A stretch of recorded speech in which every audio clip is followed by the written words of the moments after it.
नमस्कार दोस्तों। निरंतर करंट अफेयर्स एमसीक्यू सीरीज में आप लोगों का स्वागत है। हम लोग यहाँ पर अक्टूबर 2022 से लेकर अप्रैल 2023 तक जितने भी इम्पोर्टेंट टॉपिक्स होंगे उनको डिस्कस करेंगे। और ये इस सीरीज का सेट 2 है। अगर आपने सेट 1 नहीं देखा है तो हमारे प्लेलिस्ट से जाकर सेट 1 देख सकते हैं। यहाँ पर हम लोग क्वेश्चन नंबर 31वें से आज शुरुआत करेंगे। इससे पहले के 30 क्वेश्चन सेट 1 में आप देख सकते हैं, जिसे इसी यूट्यूब चैनल के करंट अफेयर्स एमसीक्यू सीरीज वाले प्लेलिस्ट में पहले ही अपलोड किया जा चुका है। वहां से आप जाकर सेट 1 देख सकते हैं। तो चलिए आज अपने पहले क्वेश्चन की शुरुआत करते हैं। और हमारा आज का पहला क्वेश्चन है, 26वें राष्ट्रीय युवा महोत्सव 2023 के संदर्भ में निम्नलिखित में से कौन सा या से कथन सही है या है।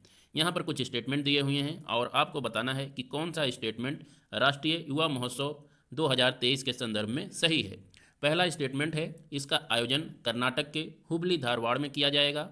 दूसरा स्टेटमेंट, इसका आयोजन विकसित युवा विकसित भारत थीम के तहत होगा। नीचे कूट दिए गए हैं और आपको इन कूटों में से चयन करना है कि कौन सा ऑप्शन सही है। अगर उत्तर की बात करें तो इसका उत्तर हो जाएगा ऑप्शन ए। स्टेटमेंट 1 और 2 दोनों ही सही हैं। 26वें राष्ट्रीय युवा महोत्सव का आयोजन कर्नाटक के हुबली धारवाड़ में मार्च के प्रारंभ में किया जाएगा और इस बार इसकी थीम होगी विकसित युवा विकसित भारत। हुबली को देख लेते हैं कर्नाटक के मैप में कहाँ अवस्थित है। तो ये रहा कर्नाटक का मैप और कर्नाटक के मैप में उत्तरी कर्नाटक में हुबली अवस्थित है। ये यहाँ पर एक ज़िला है जिसका नाम है धारवाड़। इसी धारवाड़ ज़िले का एक प्रमुख शहर है हुबली। यहीं पर इस बार के राष्ट्रीय युवा महोत्सव का आयोजन किया जाएगा। बात कर्नाटक की हुई है तो यहाँ से संबंधित लौह अयस्क के बारे में देख लेते हैं कि यहाँ पे लौह अयस्क के कौन कौन सी खानें हैं, किस किस स्थान पर लौह अयस्क पाए जाते हैं, क्योंकि कर्नाटक राज्य अपने लौह अयस्क खानों के लिए भी बहुत फेमस है। इस मैप को मैं थोड़ा एनलार्ज करता हूँ और यहाँ पर देखिए, ये जो ट्रायंगल नुमा एक क्षेत्र बना हुआ है ये कर्नाटक में, ये लौह अयस्क के लिए फेमस है क्षेत्र। और यहाँ से आपको 3-4 साइट्स का नाम याद रखना है जहाँ पर लौह अयस्क मिलता है। उसके लिए आप एक कोड याद रख सकते हैं, KBC, कौन बनेगा करोड़पति। अगर आपसे कोई पूछता है कौन बनेगा करोड़पति तो आप उत्तर दीजिएगा कि जो कर्नाटक के लौह अयस्क का खनन करेगा वही करोड़पति बनेगा। इस तरह से आप इन 3-4 साइटों को याद रखिएगा। अब देख लेते हैं कि KBC का मतलब क्या है। तो सबसे पहले K का मतलब है कुदेरमुख, जो कि यहाँ पे ये अवस्थित है, कुदेरमुख। B का मतलब है बेलारी, जो कि यहाँ पे अवस्थित है। और जो ये C है, C का मतलब 2 शहरों का है, पहला शहर चित्रदुर्ग और दूसरा शहर चिकमंगलूर। तो KBC से आप इन 4 शहरों को याद रखिए जो कि कर्नाटक में अपने लौह अयस्क के लिए बहुत अधिक फेमस हैं। एक बार मैं फिर से इन साइट्स का नाम बता देता हूँ। KBC, K से हो जाएगा कुदेरमुख, B से हो जाएगा बेलारी, C से हो जाएगा चिकमंगलूर और चित्रदुर्ग। इन 4 जगहों को आपको याद रखना है। ये कर्नाटक में अपने लौह अयस्क के लिए बहुत फेमस हैं। अब आ जाते हैं अपने दूसरे क्वेश्चन पर। हमारा 32वां क्वेश्चन है, दिसंबर 2022 में निम्नलिखित में से कौन पेरू की पहली महिला राष्ट्रपति बनी है। आपके ऑप्शन हैं डीना बोलुआर्ट, जियोर्जिया मेलेनी, स्टेफनी फ्रापोर्ट या उपयुक्त में से कोई नहीं। इस क्वेश्चन का उत्तर हो जाएगा ऑप्शन ए, डीना बोलुआर्ट को दिसंबर 2022 में पेरू की पहली महिला राष्ट्रपति चुना गया है। ये फैक्ट आप ध्यान रखिएगा। बात पेरू की हुई है तो मैप में देख लेते हैं कि पेरू है कहाँ। इस मैप को भी मैं थोड़ा एनलार्ज करता हूँ। ये दक्षिण अमेरिका का मैप है और इस दक्षिण अमेरिका के उत्तर पश्चिम में आपको पेरू देश देखने को मिल जाएगा। यहाँ पर ये पेरू देश अवस्थित है। पेरू की राजधानी आपको याद रखना है, लीमा यहाँ की राजधानी है। और यहाँ पर एक झील अवस्थित है, ये यहाँ पर लेक टिटिकाका, टिटिकाका झील आपको याद रखना है, टिटिकाका, टिटिकाका झील याद रखनी है। ये पेरू और बोलीविया दोनों की सीमा पर अवस्थित है और ये दुनिया की सबसे ऊंची नौगम्य झील है जिसमें नावें चलाई जा सकती हैं, परिवहन जिसके थ्रू होता है। तो आप ये टिटिकाका झील याद रखिएगा। और ये पेरू है, यहीं की पहली महिला राष्ट्रपति बनी है जो हमने अभी क्वेश्चन में डिस्कस किया, डीना बोलुआर्ट। तो ये चीज़ें आप ध्यान रखिएगा। जियोर्जिया मेलोनी की अगर बात करें जो ऑप्शन में एक और, ये जियोर्जिया मेलेनी और स्टेफनी फ्रापार्ट की बात कर लेते हैं कि ये चर्चा में क्यों है। तो ये रही जियोर्जिया मेलोनी, ये इटली की पहली प्रधानमंत्री बनी है, महिला प्रधानमंत्री, ये ध्यान रखिएगा। इटली की पहली महिला प्रधानमंत्री बनी है जियोर्जिया मेलेनी। और जो ऑप्शन में तीसरा नाम दिया गया था, तीसरा नाम आपको याद रखना है स्टेफनी फ्रापार्ट। ये क्यों चर्चा में रही? क्योंकि इन्होंने फीफा वर्ल्ड कप 2022 जिसका आयोजन कतर में हुआ, उसमें महिला रेफरी के रूप में इन्होंने अपना योगदान दिया। और ये दुनिया की पहली महिला हैं जो कि फीफा वर्ल्ड कप में रेफरी के रूप में अपना योगदान इन्होंने दिया है। इमेज में आपको दो महिलाएं और दिख रही हैं, तो इनके साथ सहायक रेफरी के रूप में इन दोनों महिलाओं ने भी अपना योगदान दिया। एक का नाम है नुइजा बैक और दूसरी का नाम है केरेन डियाज। तो आप यहाँ से स्टेफनी फ्रापार्ट का नाम जरूर याद रखिएगा। अब आते हैं अपने 35वें, माफ़ कीजिएगा 33वें क्वेश्चन पर।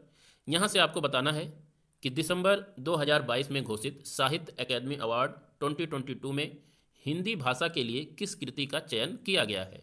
आपका ऑप्शन हो जाएगा ए तुमड़ी के शब्द। तुमड़ी के शब्द को 2022 में घोषित साहित्य अकादमी अवार्ड 2022 के लिए चुना गया है, ये आप याद रखिएगा। और साहित्य अकादमी से संबंधित कुछ और किताबों का नाम आप याद रखिए जो आपसे पूछा जा सकता है। यहाँ पर याद रखिएगा अंग्रेजी के लिए अनुराधा राय के उपन्यास all the lives we never lived को दिया गया है। हिंदी के लिए हमने बात कर ही लिया, तुमड़ी के शब्द, और इसके रचनाकार हैं बद्री नारायण। ये एक कविता संग्रह है। और अगर संस्कृत के लिए बात करें तो संस्कृत के लिए मिला है दीप मणिक्कम, ये भी कविता संग्रह है और इसके संग्रहकर्ता या रचनाकार जनार्दन प्रसाद पांडे हैं। और उर्दू के लिए आपको एक किताब का नाम याद रखना है ख्वाब शराब, इसके रचनाकार अनीस अशफाक हैं। तो साहित्य अकादमी पुरस्कार 2022 से ये कुछ नाम आपको याद रखने हैं। यहाँ पर बता दें हिम तरंगिनी हिंदी के लिए पहली पुस्तक है जिसे साहित्य अकादमी का पुरस्कार दिया गया था, ये आपको याद रखना है। और जिंदगी नामा जिंदा रुख ये किसड़ा सोबती की रचना है, जो किसी महिला को दिया जाने वाला हिंदी का पहला साहित्य अकादमी अवार्ड था। तो इन दो किताबों का नाम आपको याद रखना है। हिम तरंगिनी के रचनाकार माखनलाल चतुर्वेदी थे। ये हिंदी जगत के पहले व्यक्ति थे जिन्हें साहित्य अकादमी अवार्ड दिया गया था, ये ध्यान रखिएगा। और अगर सम्राट अशोक की बात करें तो सम्राट अशोक पुस्तक को 2021 के लिए साहित्य अकादमी पुरस्कार दिया गया था। अब आते हैं अपने 34वें क्वेश्चन पर। आपको बताना है किस भारतीय राज्य टूरिज्म विभाग को रिस्पॉन्सिबल टूरिज्म ग्लोबल अवार्ड 2022 प्रदान किया गया है? आपका उत्तर हो जाएगा केरल। केरल राज्य को रिस्पॉन्सिबल टूरिज्म ग्लोबल अवार्ड प्रदान किया गया, ये आपको याद रखना है। यहाँ पर मैं ऑप्शन नहीं बोल रहा हूँ जिससे हमारा और आपका समय बचेगा, ये ध्यान रखिएगा। बात केरल की हुई तो केरल से संबंधित एक फैक्ट याद रख लेते हैं कि यहाँ की जो सबसे ऊंची चोटी है केरल की वो अनामुडी है, ये आपको ध्यान रखना है।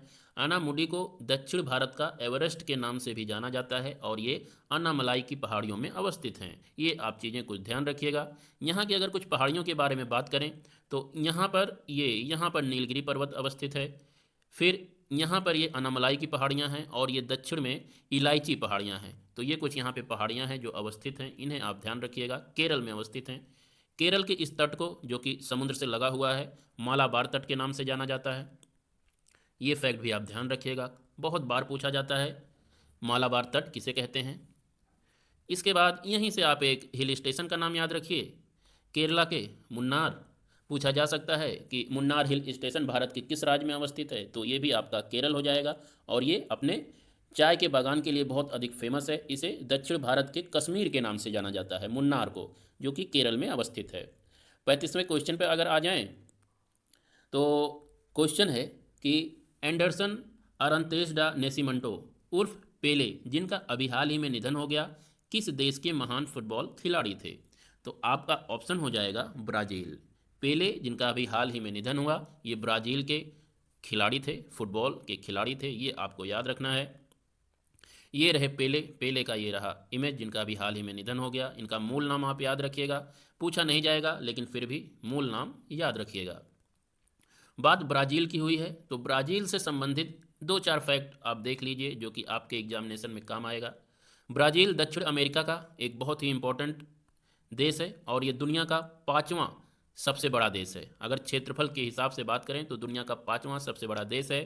इसके साथ साथ मैप में ये आप जो मैं इस समय कलर कर रहा हूँ, इसकी बाउंड्री बना रहा हूँ, यही ब्राज़ील है। और ब्राज़ील में ध्यान दीजिएगा यहाँ पर ये पठारी भाग है, ये पूरा जो मैं अभी रेड रेड कर रहा हूँ, ये पूरा पठारी भाग है, पठार है यहाँ पे। और यहाँ पर उत्तर में भी पठारी भाग है।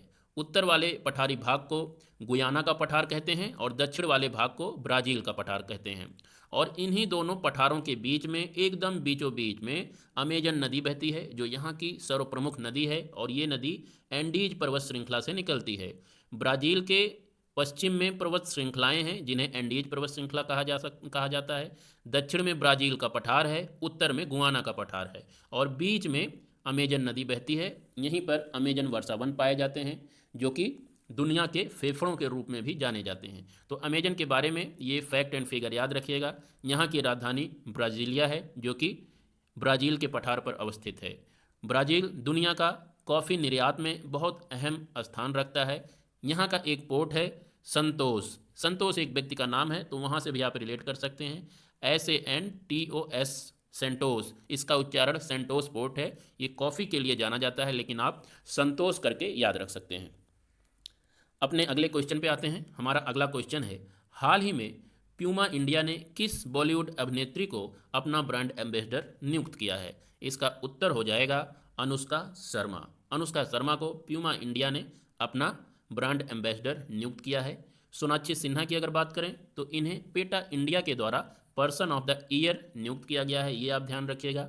और दीपिका पादुकोण की अगर बात करें तो ये भारत की पहली सेलिब्रिटी या पहले व्यक्ति बन गई हैं जो फीफा वर्ल्ड कप में फीफा ट्रॉफी का अनावरण जिसने किया हो। तो ये फैक्ट आप ध्यान रखिएगा दीपिका पादुकोण के बारे में। इसके बाद अपने 37वें क्वेश्चन पर आते हैं। 37वां क्वेश्चन है हमारा, आयुष्मान भारत स्वास्थ्य कार्ड बनाने में कौन सा राज्य या केंद्र शासित प्रदेश शीर्ष पर है? आपका उत्तर हो जाएगा इस केस में जम्मू कश्मीर। जम्मू कश्मीर राज्य ने आयुष्मान भारत स्वास्थ्य कार्ड बनाने में रिकॉर्ड कायम किया है और सबसे अधिक आयुष्मान भारत स्वास्थ्य कार्ड जम्मू कश्मीर राज्य द्वारा बनाया गया है। ये फैक्ट आप ध्यान रखिएगा। जम्मू कश्मीर की बात हुई है तो यहाँ से कुछ स्टैटिक जीके के रूप में यहाँ के कुछ नेशनल पार्क के बारे में आप याद कर लीजिए। सबसे पहले डाचीगम नेशनल पार्क यहाँ पर अवस्थित है। अवेरा अरू वाइल्ड लाइफ सेंचुरी यहाँ पर है। किश्तवाड़ नेशनल पार्क यहाँ पर अवस्थित है। Kazinag national park, Salim Ali national park, Hemis national park, Gulmarg wild life sanctuary और राजपरियन वाइल्ड लाइफ सेंचुरी, ये कुछ यहाँ के प्रोटेक्टेड एरियाज हैं, संरक्षित क्षेत्र हैं जो आपको याद रखना है। अक्सर एग्जामिनेशन में पूछे जाते हैं। इनमें से आपको डचीगाम जरूर याद रखना है, किश्तवाड़ जरूर याद रखना है और सलीम अली नेशनल पार्क के साथ साथ हेमिस नेशनल पार्क। ये 4 नेशनल पार्कों के बारे में आपको जरूर पता होना चाहिए, कश्मीर से संबंधित है। हेमिस, सलीम अली, किश्तवाड़ और डचीगाम, ये आप याद रखिएगा। अपने 38वें क्वेश्चन पर आते हैं। हमारा 38वां क्वेश्चन है, विश्व टेबल टेनिस प्रतियोगिता 2023 का आयोजन भारत के किस राज्य में किया जाएगा? इस क्वेश्चन का उत्तर हो जाएगा ऑप्शन बी, अर्थात गोवा। गोवा में विश्व टेबल टेनिस प्रतियोगिता 2023 का आयोजन किया जाएगा, ये आप याद रखिएगा। गोवा की अगर बात हुई तो गोवा की नदियों के बारे में आज जान लेते हैं। यहाँ की 2 नदियों के बारे में आपको जरूर पता होना चाहिए। सबसे पहली नदी महादई नदी या मांडोई नदी और उसके बाद जुआरी नदी। ये 2 नदियाँ हैं जो गोवा राज्य में प्रवाहित होती हैं।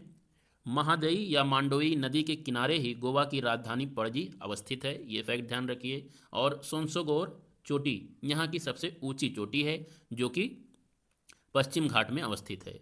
अगर गोवा की बात करें तो गोवा के पूरब में पहाड़ियाँ अवस्थित हैं, पहाड़ अवस्थित हैं। इन पहाड़ों को पश्चिम घाट के नाम से जाना जाता है।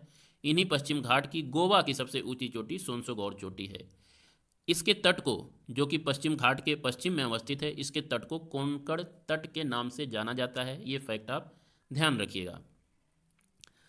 अगले क्वेश्चन पे आ जाते हैं। अगला क्वेश्चन है हमारा कि अभी हाल ही में किस राज्य द्वारा धनु यात्रा उत्सव का आयोजन किया गया? धनु यात्रा उत्सव का आयोजन किस राज्य के द्वारा किया गया? इसका उत्तर हो जाएगा ओडिशा। ओडिशा में धनु यात्रा उत्सव का आयोजन किया गया, ये आपको ध्यान रखना है। अगर मैप की बात करें तो मैप में ये ओडिशा देख सकते हैं, रेड कलर में जो है राज्य ओडिशा है। इसका गठन 1936 में किया गया था और उत्कल दिवस के रूप में जाना जाता है इसके गठन को, जो कि 1 अप्रैल 1936 में हुआ था। उत्कल से आप लोग ध्यान रखिएगा कि उत्कल जो उड़ीसा का समुद्र तट है उसे उत्कल तट के नाम से जाना जाता है, ये फैक्ट आप ध्यान रखिएगा। क्वेश्चन पूछा जाता है अक्सर कि मालाबार तट किसे कहते हैं, या आपका उत्कल तट किसे कहते हैं, दीघा तट किसे कहते हैं, कोंकण तट किसे कहते हैं, कोरोमंडल तट किसे कहते हैं। तो ये सारे क्वेश्चन पूछे जाते हैं, इसीलिए आप तटों के नाम याद रखिएगा। तो उत्कल तट जो है ये उड़ीसा के तट को कहा जाता है, कोरोमंडल तट तमिलनाडु के तट को कहा जाता है, मालाबार तट केरल के तट को कहा जाता है, कोंकण तट महाराष्ट्र और गोवा के तट को कहा जाता है, और केनरा तट कर्नाटक के तट को कहा जाता है। पश्चिम बंगाल के तट को दीघा तट कहा जाता है। तो इस तरह से कुछ चीज़ें जो तटों के नाम हैं इन्हें आप याद रखिएगा। उड़ीसा से संबंधित आप एक चीज़ और याद रखिए कि यहाँ पर एक स्थान है औली, माफ़ कीजिएगा औली नहीं धौली, औली तो उत्तराखंड में अवस्थित है। यहाँ पर एक स्थान है धौली, धौली में है एक स्तूप जिसे शांति स्तूप के नाम से जाना जाता है, और धौली में ही अशोक का एक शिलालेख अवस्थित है। तो इतना फैक्ट आप धौली के बारे में याद रखिएगा। औली मुंह से निकल गया क्योंकि दोनों उच्चारण लगभग सेम है, औली और धौली। औली उत्तराखंड का एक हिल स्टेशन है, ये आप ध्यान रखिएगा। उड़ीसा से एक कोयला माइन का नाम भी आप याद रखिए, तो तलचर कोयला फील्ड उड़ीसा में अवस्थित है, ये आप ध्यान रखिएगा। 40वें क्वेश्चन पर हम लोग आ गए हैं। तो 40वां क्वेश्चन है अंबेडकर अ लाइफ पुस्तक के लेखक कौन हैं? इसका उत्तर हो जाएगा शशि थरूर। शशि थरूर की ये हालिया पुस्तक है जिसे आपको याद रखना है, Ambedkar a life. Ambedkar a life पुस्तक के लेखक शशि थरूर हैं। और अगर सुधा मूर्ति की बात करें तो इनकी एक पुस्तक काफ़ी चर्चित रही है, the sage with two horns. ये पुस्तक का नाम आपको याद रखना है, the sage with two horns. ये सुधा मूर्ति की पुस्तक है। सुधा मूर्ति भारत के इन्फोसिस कंपनी की, जो कि सॉफ्टवेयर डेवलपमेंट और कंप्यूटर क्षेत्र की भारत की अग्रणी कंप्यूटर है, उसकी सह संस्थापक हैं, आप ध्यान रखिएगा। यहाँ पे ऑप्शन में दिया हुआ है अरित्रा बनर्जी, तो इनकी एक इंपॉर्टेंट पुस्तक है the Indian navy at the rate of 75। ये आपको याद रखना है, ये रंजीत राय और अरित्रा बनर्जी की पुस्तक है। 41वें क्वेश्चन की अगर बात करें तो 41वां क्वेश्चन है दुनिया का पहला ताड़पत्री पांडुलिपि संग्रहालय किस स्थान पर खोला गया है? इसका उत्तर हो जाएगा तिरुवनंतपुरम, जो कि केरल राज्य की राजधानी है। वहीं पर दुनिया का पहला ताड़पत्री पांडुलिपि संग्रहालय खोला गया है। पांडुलिपियाँ ऐसे हस्तलिखित दस्तावेज होते हैं जिन्हें हाथ से लिखा जाता है, और ये अक्सर पेड़ों के छालों या पत्तियों पर लिखी जाती थी। तो आप ये याद रखिएगा।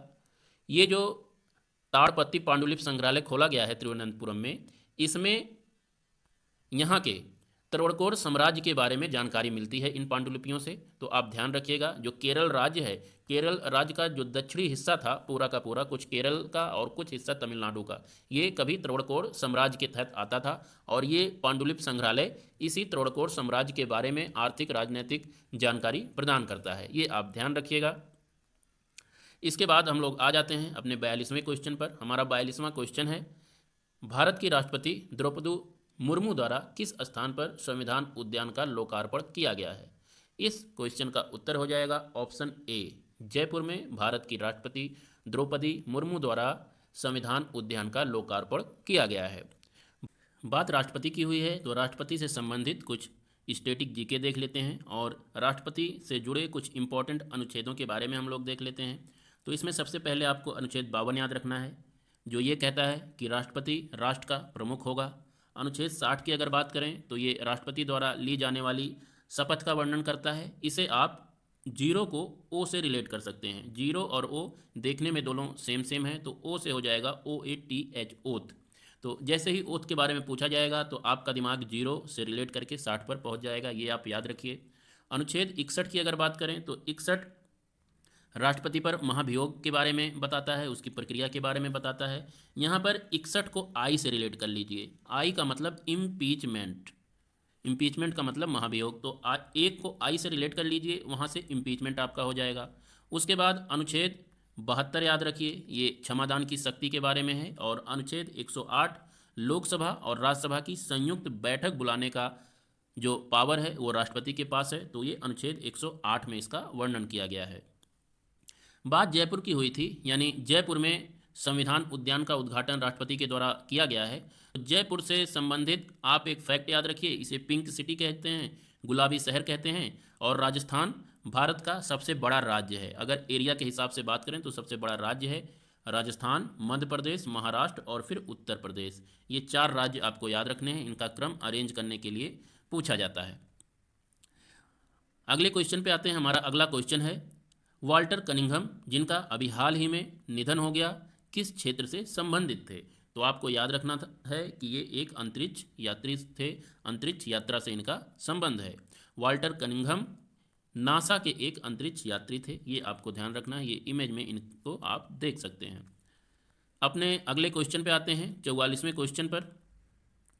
दुनिया की सबसे लंबी रिवर क्रूज गंगा विलास क्रूज का संचालन किन दो भारतीय शहरों के मध्य किया जाएगा? आपका ऑप्शन है बनारस से गुवाहाटी के मध्य, प्रयागराज से डिब्रूगढ़ के मध्य, बनारस से डिब्रूगढ़ के मध्य, प्रयागराज से गुवाहाटी के मध्य।